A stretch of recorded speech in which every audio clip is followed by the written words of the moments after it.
This video sponsor by Bymot. ஆப்போட link வந்து டிஸ்கிரிப்ஷனில் கொடுத்துருக்கேன். டவுன்லோட் பண்ணி உங்களுக்கு தேவையான பொருட்களை வாங்கிக்கோங்க. எல்லாத்தை விட கம்மி ரேட்லேயே கிடைக்குது. வீட்டு வரி ஆன்லைனில் கட்டுறதுக்கு விபி டேக்ஸ் அப்படின்னு கூகுளில் டைப் பண்ணிவிட்டு ஃபஸ்ட் லிங்க்கே ஓப்பன் பண்ணிக்கங்க.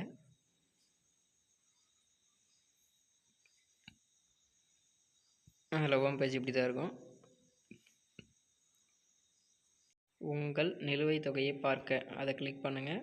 கிளிக் பண்ணிங்கனாக்கா முதல்ல வந்து உங்கள் மாவட்டம் செலக்ட் பண்ணிவிடுங்க. மாவட்டம் செலக்ட் பண்ணதும் தாலுக்கா எந்த தாலுக்கான்னு அதையும் கரெக்டாக செலக்ட் பண்ணிவிட்டு அடுத்து கிராம பஞ்சாயத்து, உங்களோட கிராம பஞ்சாயத்தை செலக்ட் பண்ணிவிடுங்க. கதவு நம்பர், வரி விதிப்பு எண், மொபைல் நம்பர் இது மூணுத்தையும் வச்சு நம்ம பேர் இருக்கா அப்படின்னு பார்த்துட்டு கரெக்டாக பேர் வந்துச்சுனாக்கா வரி ஆன்லைனில் செலுத்திடலாம். இது மூன்று வச்சும் சர்ச் பண்ணி உங்களுக்கு காமிக்கல அப்படின்னாக்கா ஊராட்சி செயலர்கிட்ட அணுகி கேட்டிங்கனாக்கா அவங்க உங்களுக்கு பதிவு பண்ணிவிட்டு உங்களுக்கு வரி விதிப்பு எண் கரெக்டாக கொடுப்பாங்க. அதை வச்சு நீங்கள் கட்டிக்கலாம் ஆன்லைனில் பணம்.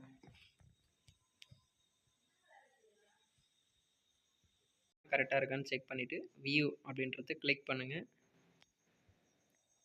கிளிக் பண்ணிங்கனாக்கா இதில் உங்களோட பெயர், எப்போ இது கட்டிடம் நிறைவு செஞ்சீங்க, எந்தெந்த நிதியாண்டுக்காக அமௌண்ட்டு நம்ம கட்டணும், எது இருக்க நூலக வரி, பொது வரி அப்படின்னு போட்டிருக்காங்கன்னு டீட்டெயிலாக கொடுத்துருப்பாங்க. அது எல்லாத்தையும் படித்து பார்த்துட்டு பே அப்படின்றது ஓகே பண்ணுங்கள்.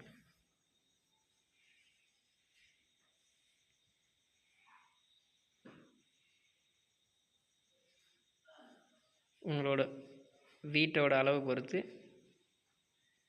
அமௌண்ட்டு மாறும். அதை கரெக்டாக பார்த்துக்குங்க. எதனா சந்தேகம் இருந்துச்சுனாக்கா ஊராட்சி செயலாளரை அணுகிட்டு ஆன்லைனில் பே பண்ணிக்கங்க. அடுத்து என்ன காமிக்குன்னு பார்த்தீங்கன்னாக்கா பெயர் ஆங்கிலத்தில் கேட்டிருக்காங்க. உங்கள் ஆதார் கார்டில் எப்படி இருக்கோ அது மாதிரி கரெக்டாக பார்த்து டைப் பண்ணிக்கங்க. பெயர் டைப் பண்ணி முடித்ததும் உங்கள்கிட்ட இருக்க மொபைல் நம்பர் அதை டைப் பண்ணிவிடுங்க. மொபைல் நம்பர் டைப் பண்ணதும் இமெயில் ஐடி இது எல்லாமே மேண்டட்டரி, கண்டிப்பாக கொடுத்தாகணும். எதுனா ஒரு மெயில் ஐடி கொடுத்துக்குங்க. அதுக்கடுத்து கேப்சா கோடு கரெக்டாக டைப் பண்ணிவிடுங்க. டைப் பண்ணிவிட்டு சர்ச்னு கொடுத்தீங்கன்னா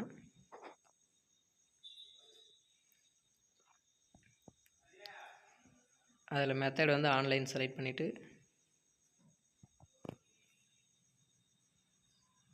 ப்ரொசீட் கொடுங்க.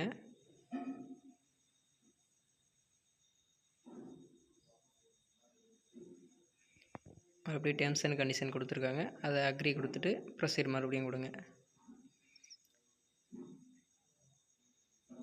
பே கண்ட்ரோல் அப்படி கொடுத்தீங்கனாக்கா உங்களுக்கு நெக்ஸ்ட் ஸ்டெப் காமிக்கும்.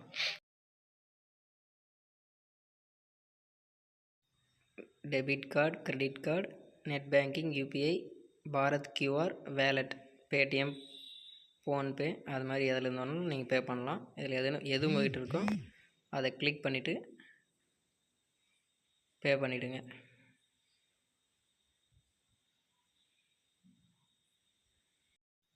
பே பண்ணி முடித்ததும் உங்களுக்கு இந்த மாதிரி பிடிஎஃப்பில் ரசீது ஜென்ரேட் ஆகிடும். அதை நீங்கள் பிரிண்ட் எடுத்துக்கலாம், ஆர் மொபைலில் சேவ் பண்ணி கூட வச்சுக்கலாம். இவ்வளோ தான். நீங்களே வீட்டில் இருந்தபடியே வீட்டு வரி ரசீதியை ஈஸியாக ஆன்லைனில் பே பண்ணிக்கலாம்.